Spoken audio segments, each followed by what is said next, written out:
Hello everyone, तुमच्या सगळ्यांचं स्वागत आहे आपल्या एका नवीन व्लॉगमध्ये. आजचा व्लॉग कशावर आहे हे तर थंबनेल बघून ना तुम्हाला सगळ्यांना समजलंच असेल की सुरतमध्ये टोटल किती खर्च लागतो राहण्यासाठी वगैरे वगैरे. भरपूर प्रश्न आहे कारण सिटी खूप मोठी आहे आणि जॉबसाठी बरेचसे लोक येतात. त्याच म्हणजे आणि खूप जणांना असं वाटतं की सुरत सिटी खूप महागडी आहे. हा, काही जणांना असं वाटतं की खूप सुरत स्वस्त स्वस्त आहे. आहे. हा. तर आज आम्ही आम्ही आमच्या एका वर्षाच्या अनुभवानुसार तुम्हाला म्हणजे टोटली रिअल फीडबॅक देणार आहे की सुरतमध्ये राहायला खर्च किती येतो. हं. कारण ना मी हम्म. मिनी व्लॉग अपलोड केलेले आहे 2-3. त्यामध्ये म्हणजे मिनी व्लॉग तर दररोज अपलोड करते. पण 2-3 मिनी व्लॉगमध्ये असा उच्चार केले नाही ना मी, की दुसऱ्या राज्यामध्ये राहते, गुजरातमध्ये राहते, सुरतमध्ये वगैरे, उच्चार वगैरे. उच्चार नाही, तू बोललेली आहे असं हां, ठीक आहे. मी बोललेली आहे त्यामध्ये.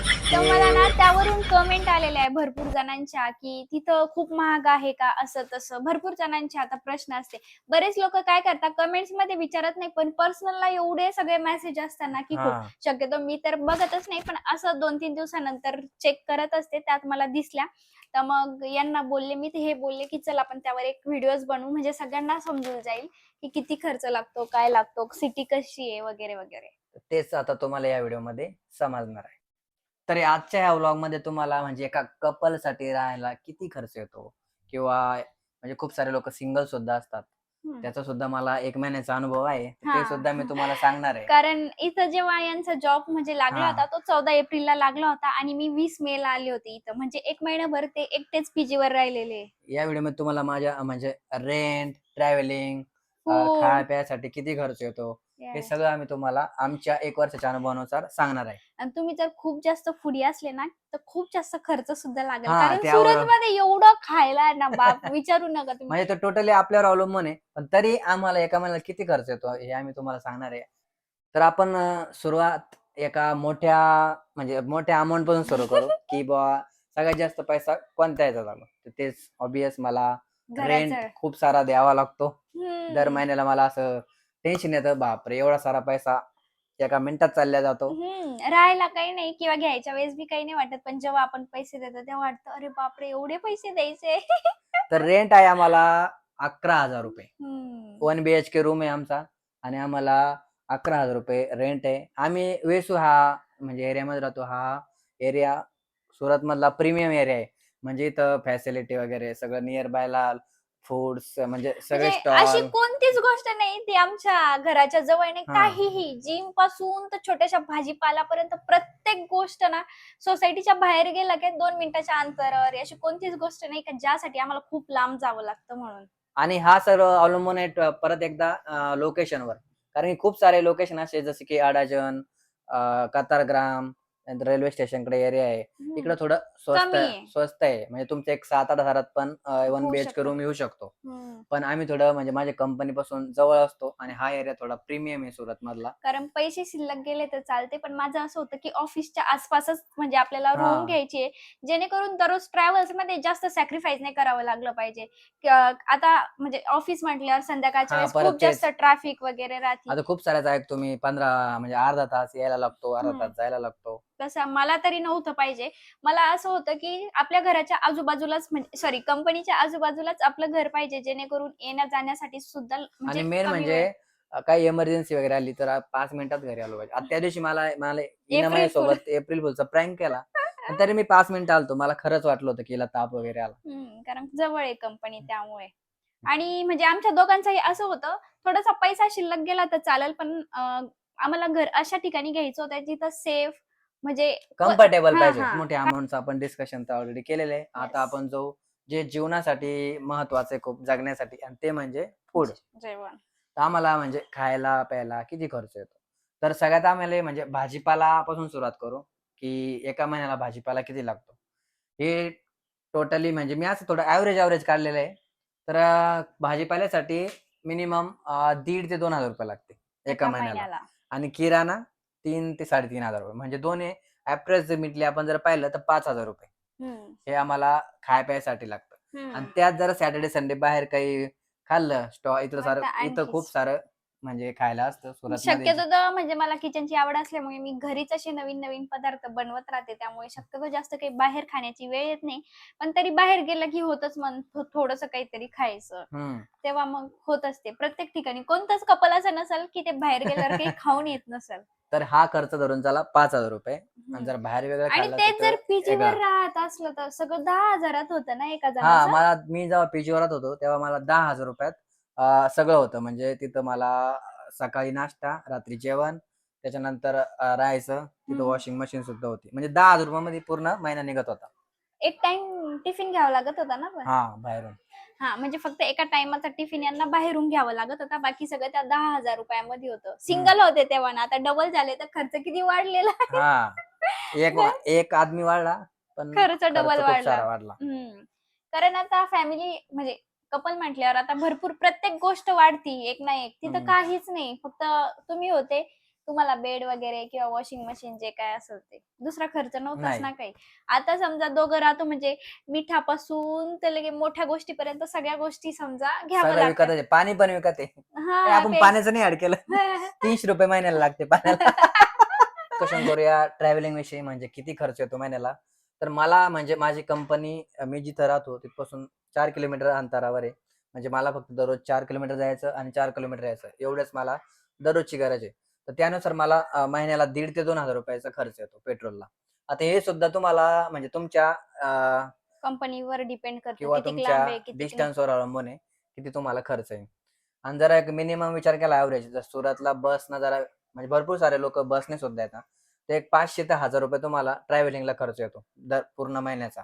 कारण कितीचं तिकीट काढल्यावर फिरल्या जातं ते? हां, ₹30 तिकीट आहे काहीतरी 10 का ₹30 ते तुम्हाला पूर्ण दिवसभर तुम्ही सुरतमध्ये कुठं पण हिंडू शकता. फिरू शकता. हं.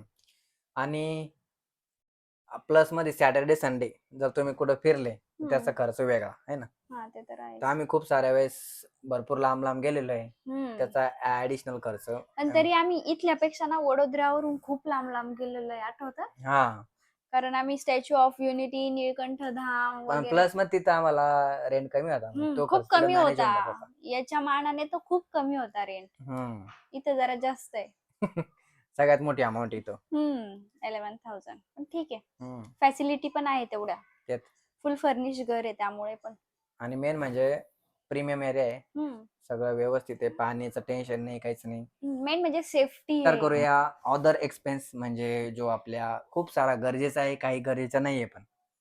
त्यातला सगळं गरजेचा गरजेचं असतं. गरजेचं नाहीये असं काहीच नसतं. आता याच्यात विचार करू शॉपिंग म्हणजे गरजेचीच आहे ती पण. सॅटर्डे, संडेचा एक म्हणजे असं बाहेर फिरायला गेलो तरी शॉपिंग होऊन जाते. हं. त्याच्यानंतर light bill, mobile recharge, wifi तर आमच्याकडे नाही तो आता तर खर्च वाचतो. शॉपिंगमध्ये पण मी मोस्ट ऑफ द किचनच्याच वस्तू घेते. कारण मला इथे कपडे नाही आवडत जेन्युइनली. मी कपडे आपल्या इकडेच घेत असते. मला नाही आवडत. पण लोकांचा हा एवढा मोठा गैरसमज आहे सुरतला खूप छान कपडे भेटते म्हणून. आता ते आम्ही हे क्वांटिटीमध्ये ज्याला म्हणजे शॉपसाठी घ्यायचं वगैरे हं. त्याच्यासाठी छान आहे.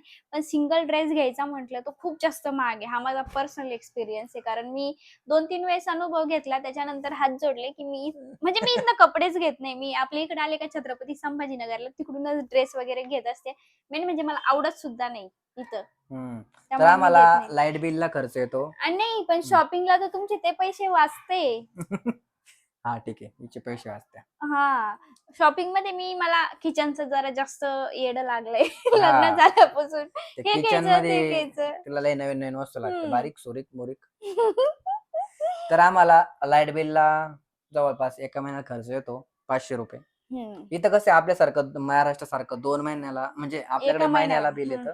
इथं 2 महिन्याला एकच. तर आम्हाला 2 महिन्याचं 1000-1200 असं येतं. तर आपण एका महिन्यात धरून चालू 500 ₹500 ओके. आणि गॅसचं ₹500 कारण की इथं हं. म्हणजे पाईपलाईन आहे, गॅस पाईपलाईन. हां. ते पण 2 महिन्याचंच 2 महिन्यालाच येतं हो ना? हां, ते पण ₹500 धरा म्हणजे हं. ₹1000 हं. आणि मोबाईलचं रिचार्ज अरे! मॅडमला 5G आहे.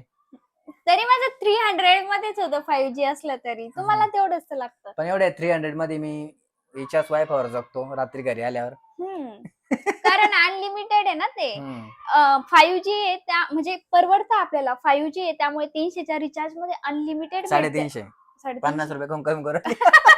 ठीक आहे 350. हा. तर वायफायचा खर्च वाचतो ना आपला तेवढा. प्लस आमच्याकडे टीव्ही सुद्धा नाहीये. म्हणजे मला जास्त काही इंटरेस्ट नाही टीव्ही मध्ये, त्यामुळे तो पण एक खर्च वाचतो टीव्हीचा रिचार्ज. कारण मोबाईल मध्येच आजकाल सगळं बघितलं जातं. म्हणजे दोघांचे 300-300 600-700 रुपयात आमचा आता तर म्हणले मोबाईल. माझे 350. हा ना, मग माझे 300 तीन 700-800 रुपयामध्ये म्हणजे मोबाईल रिचार्ज एका महिन्याचा निघून जातो. ओके. म्हणजे लाईट बिल, मोबाईल रिचार्ज असं दोन्ही कधी मिळून एक्स्ट्रा 2000 वाला रुपये. सुद्धा टाकतो त्यामुळे. हम्म. हे आता जे सांगितलं ना ते असं ठरलेलंच सांगितलं, आणि न ठरलेला सुद्धा खर्च भरपूर आहे. आता मला व्हिडिओ करायचे समजा काही किचनचे, तर काही गोष्टी घरात असत्या, काही नसत्या, तर त्या बाहेरून आणाव्या लागतात. तेव्हा सुद्धा भरपूर पैसे लागते. 100च्या वरती समजा. दूध बॅग वगैरे हे तर सोडून देऊ नॉर्मल गोष्टी. हा हा, ते तर पकडलंच तर नाही. आपण आता कॅल्क्युलेशन करू. हा, बघू. चल पकड. कॅल्क्युलेशन कर. ओके. सॉरी, कॅल्क्युलेटर काढ. हम्म, सगळ्यात मोठं रेंट 11,000 रुपये. हम्म. बापरे. भाजीपाला आणि किराणाचं 5,000 रुपये. 5,000 रुपये हा. टोटल किती झाले? 16. 16. त्याच्यामध्ये ऍड कर लाईट बिल, गॅस बिल आणि मोबाईल रिचार्ज 2,000 रुपये. 18,000 रुपये. प्लस मध्ये बाहेर काही गेलो, पेट्रोल वगैरे पेट्रोलचे किती झाले? 1,500 रुपये. 1.5 पकडू का? ओके. सॉरी प्लस कर. हम्म. हे तर 2 लाखाच्या वर गेला. सिम्बॉल विसरली द्यायचा. हा, 19 आणि बस 19 आणि बाहेरचं खायचं अजून 1,000 रुपये धरूनच चालतो. म्हणजे आम्हाला एका महिन्याला खर्च येतो, याच्यात जरा उलट दिसून राहिलं, 20,000 रुपये. सगळ्यात मोठा आकडा जातो तो म्हणजे रेंट मध्ये. डायरेक्ट अर्धा आकडा जो आहे तो रेंटचाच आहे ना त्याच्यात. त्याच्यामुळे एवढा सारा खर्च येतो. पण हे तुम्हाला मी ऑलरेडी व्हिडिओच्या सुरुवातीला सांगितलं, हे सगळं लोकेशनवर डिपेंड आहे. इथं मला इतका रेंट का द्यावा लागतो, कारण की मी एकदा चांगल्या लक्झरी लोकेशनवर राहतो, एरियामध्ये राहतो, त्याच्यामुळे एवढा रेंट द्यावा लागतो. Yes, तेच जर दुसरीकडे घेतलं आता माझे तेवढं खूप नाही. सारे मित्र ते सुद्धा फॅमिली म्हणजे कंपनीमध्ये फॅमिली सोबत राहतात, तर त्यांना 5,000-6,000 एवढा रेंट आहे, जो की आम्हाला वडोदऱ्यामध्ये होता पहिले. पण इथं 5 थोडस आणि 6 बी नव्हता, जास्त होता. हा, तर इथं थोडस जास्त द्यावा लागतोय, त्यामुळे इतकं खर्च होतोय. तर तुम्ही मिनिमम ऍव्हरेज धरून चला 15,000 रुपयाचा सुरत मध्ये कोणत्या एरियामध्ये राहिलं तर खर्च येतो, है ना. ते तर मला आहे. 5,000 रुपये थोडे जास्त द्यावा लागतं. असा एवढा खर्च लागतो हम्म. कपलने राहायचं तर. बरोबर आहे ना. मग तुम्ही सिंगर राहत होते तर 10,000. 10,000 आणि तुझे आता 10,000 डबल वाढले. झाले तर प्लस तुम्हाला माझ्या हातचं खाणं खायला भेटतं हा, नवीन ते लय नवीन. महत्वाचं आहे. तिथं काय आवडतं नाही आवडतं, मोस्ट ऑफ द त्यांचे गुजराती आयटमच असते खायला. गोड. हा, आणि ते आणि ते तिखट. ठेपला दुसऱ्या दिवशी मापला कापला काही बी आणते ते ते नाव लोक कायचे. भाजी पोळी कमी आणि असं नवीनच जास्त खातात. ते हम्म. आपल्यासारखं खात नाही. आपल्याला कसं भाजी पोळी वगैरेच लागते, हे लोक तसं खात नाही. यांना चटूर पटूर लागतं. तेच. आणि मेन म्हणजे तिखट तर अजिबात खात नाही ते. जेवढं स्वीट असेल तेवढं चालतं त्यांना. ते आपल्यासारख्याला अजिबात धगत नाही. कारण यांना सुद्धा नवीन नवीन त्या भाज्या एवढ्या गोड लागायच्या. आणि एक कोणती भाजी, शेव टमाटर, ती तर शेव एवढी टमाटर. फेमस आहे, बापरे बाप. तेच राहतं. सारेकडे काय शेव खाल्लं टमाटर. विचारलं का तेच असायचं एक टाइम, तर शेव टमाटर शेव टमाटर, दुसरं काही राहतच नाही इकडं. सो असा काहीतरी खर्च लागतो आम्हाला पूर्ण महिन्याचा. 20,000 रुपये. त्यात माझा खर्च काहीच नाही, तरी मी जास्त परेशानच नाही करत त्यांना. मला हे घ्यायचं ते घ्यायचं असं तसं तसं. माझा खर्च लय वाटतं. हे सारा खर्च असाच आहे जो की जगण्यासाठी महत्वाचा आहे. बाकीचा खर्च लागतोच. किती नाही म्हटलं तर हे घ्यायचं ते घ्यायचं होतच. आपण किती पण कंट्रोल केलं त्याचं वगैरे तर सांगितलं. पण मेन म्हणजे सिटी कशी आहे हा प्रश्न भरपूर जणांना पडतो. सिटी छान आहे माझ्या मते तरी. मला आवडती ही सिटी. छान आहे एकदम मस्त. सिटीचं प्रमोशन करायली. नाही, सिरियसली म्हणजे राहण्यासाठी वगैरे वगैरे भारी एक नंबर आहे.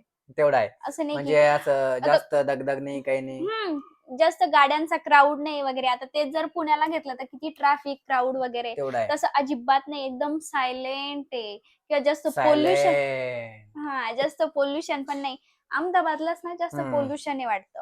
असं आम्ही ऐकलेलं आहे. ऐकलेलं आहे. कारण यांचेच फ्रेंड राहत होते, त्यांच्याकडूनच ऐकलेलं आहे. तिथं पोल्युशन आहे. आता पुण्याचं समजा क्राऊड सांगितला मी, तसं अजिबात नाही इथं, की कोणत्या गोष्टीला आम्हाला फेस करावं लागतं म्हणून. आहे एक गोष्ट फेस.